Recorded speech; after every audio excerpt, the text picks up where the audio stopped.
pagi anak-anak kelas 8. Apa kabar semuanya? Tentu semuanya Bapak harap kalian sehat semua. Semoga di pagi hari ini kalian sudah siap dalam program belajar di rumah. Oke, tanpa membuang waktu lagi, kita masuk ke dalam pelajaran kita hari ini, yaitu statistik bab 4. Tapi sebelum kita mulai, kalian harus persiapkan buku LKS kalian ya.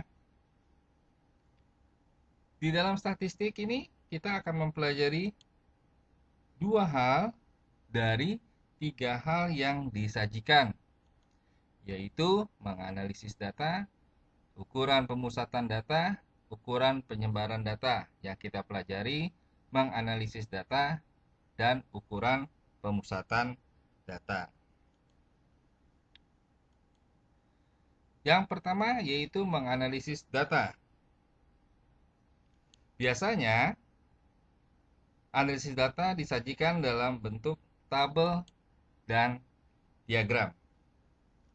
Seperti apa?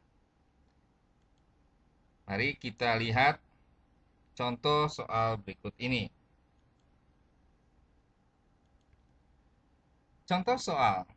Dalam sebuah data jenis pekerjaan orang tua siswa kelas 8 dari SMP Harapan Selalu, diketahui bahwa orang tua siswa yang bekerja sebagai pegawai negeri sipil 12 orang, pegawai swasta 6 orang, TNI atau Polri 8 orang, pegawai BUMN 6 orang, petani 10 orang, nelayan 2 orang, pedagang 2 orang, dan lain-lainnya 4 orang.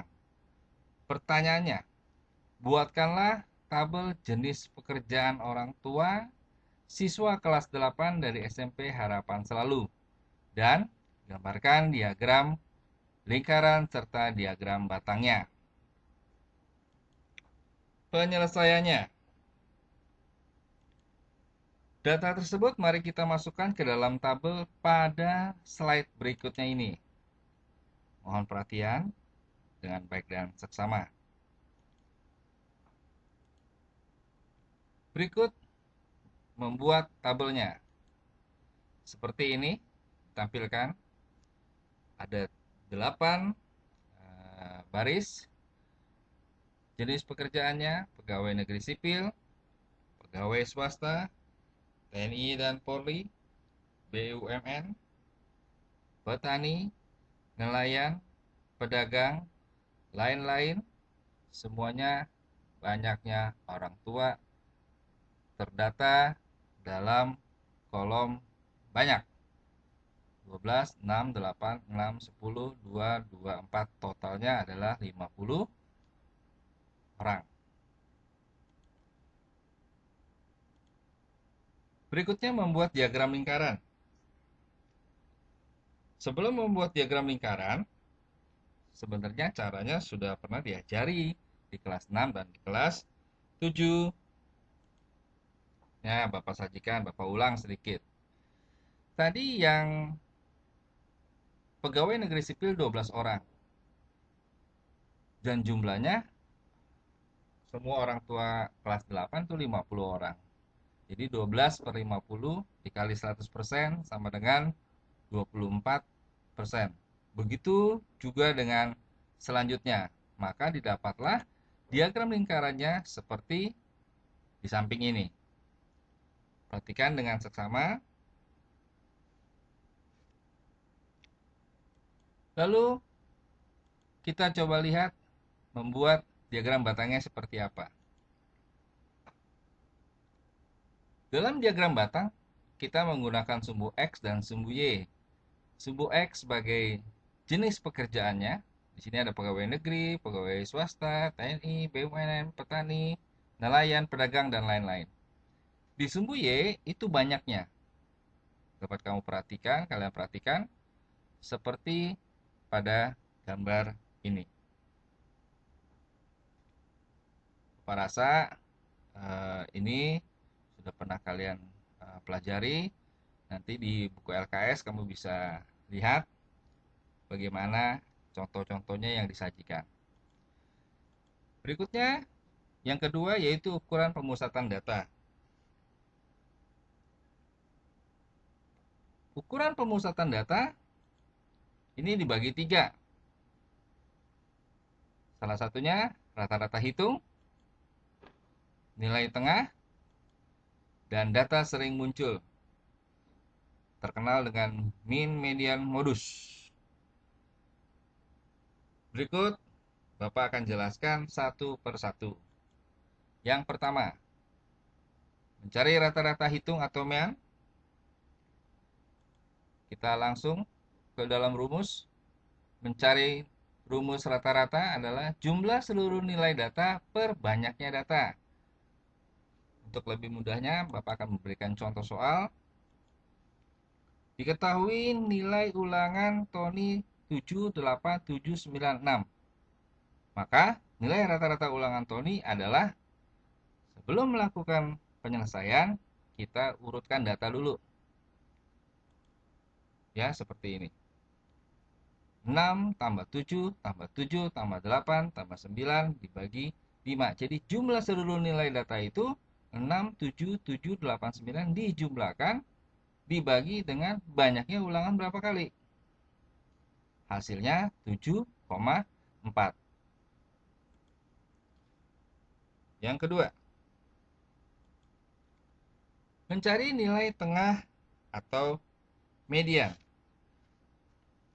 Median ini ada dua macam. Yang pertama yaitu banyaknya data ganjil dan banyaknya data genap. Apa itu, Pak, data ganjil, data genap? Yuk, kalian perhatikan penjelasan berikut. Median dengan banyak data ganjil. Sebagai contoh soal, berat badan 7 siswa dalam kilogram adalah 50, 40, 45, 52, 48, 45, dan 42. Tentukan nilai tengah data tersebut. Langkah pertama yaitu urutkan data terlebih dahulu. 40, 42, 45, 45, 48, 50, 52. Ada 7 data yang disajikan. Perhatikan tengah-tengahnya ya. Di sini Bapak lingkari. Ada tepat di angka 45 yang kedua. Maka nilai tengah median dari data tersebut adalah 45. Mudah ya? Oke, yang kedua. Median dengan banyak data genap. Untuk lebih mudahnya, Bapak akan langsung kasih contoh. Tinggi badan 8 siswa dalam sentimeter adalah 154, 156, 158, 150, 152, 157, 150, dan 155. Tentukan nilai tengah data tersebut. Langkah pertama, tetap urutkan data 150, 150, 152, 154, 155, 156, 157, 158. Perhatikan, tepat angka data keempat, yaitu angka 155, dan data kelima di angka 155, ya, titik tengahnya, nah itu dia yang tanda panah.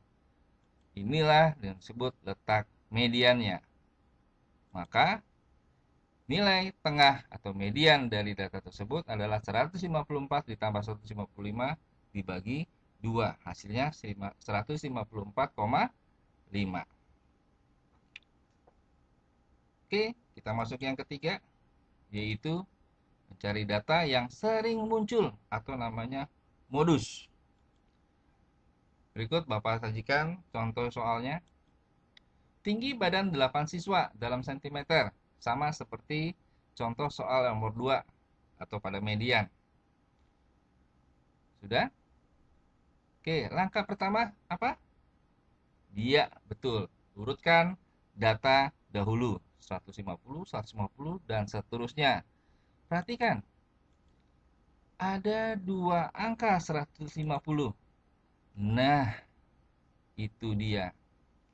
Maka menjadi data yang sering muncul, yaitu angka 150. Nah, demikian anak-anak untuk dua topik kita hari ini, analisis data dan ukuran pemusatan data. Bapak sudah sajikan, kamu bisa putar ulang. Kalau memang ada yang belum mengerti, kalian bisa tanya Bapak melalui WA ataupun melalui Google Classroom. Nah, untuk melancarkan kalian akan bab ini,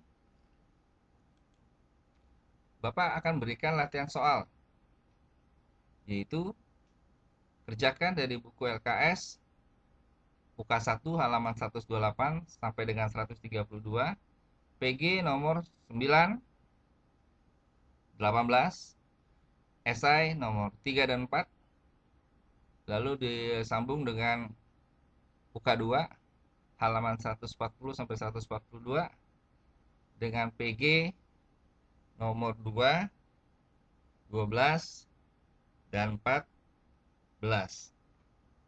Bapak harap ini dikerjakan dan dikumpul hari ini sebelum jam 3 sore seperti biasa. Dari Bapak, sekian dahulu untuk bab 4 statistik ini. Semoga bermanfaat video ini. Stay safe at home, jangan kemana-mana. Jaga kesehatan, jaga kondisi, and God bless you. Oh ya, jangan lupa subscribe ya, dan like. Bye.